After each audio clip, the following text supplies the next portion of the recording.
If you have not entered in the giveaway, look at my previous video for my 200 subscriber giveaway and enter to win a impact driver, cordless impact driver. And it also comes with the 1/4 inch bits that will adapt over to a 1/4 inch, 3/8 and 1/2 inch socket. Anyway, I've been working on the drift cart, and I found out this is a European built frame. And how do I know that? 5/8 front spindle won't fit. It's a metric spindle. I've already ordered tie rods. Tie rods are put on. You can see them right there. I ordered a whole bunch of parts, bearing plates and everything, and yeah, my front spindles won't fit the metric setup. So I looked for metric bearing spindles and I can't find them.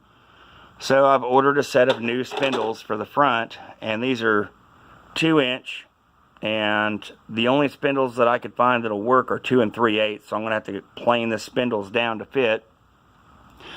So we're kind of at a standstill, other than watching mosquitoes eat me and looking at how the shop flooded while I was gone to Missouri, because my shop flooded.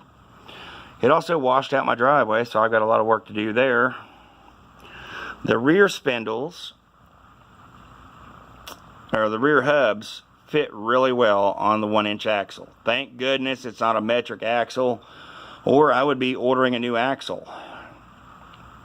But the axle is absolute 1 inch, and I went to 3 different hardware stores looking for the bolts to fit the bearing plates and the brake and all that to hook it up, and I cannot find the metric thread to do it.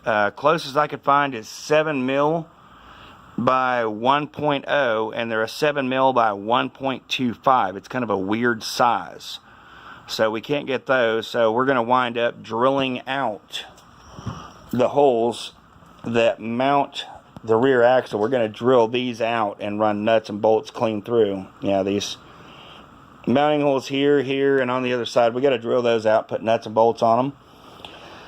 And this weird sprocket, the bolt holes on the sprocket are a weird 6 millimeter by 1.25 thread, and nobody around here has that either. So we're going to drill these out and run bolts all the way through with anti-vibration nuts and lock washers and bolt that down so I can keep the same sprocket.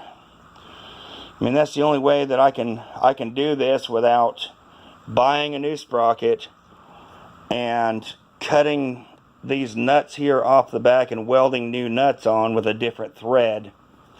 You know, that's the only way I could do it.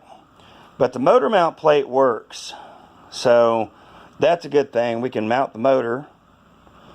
The seat is a size small, so that seat is going to come off, and I don't know, give it away, throw it in the garbage, something. I can't use it. It's way too small for me.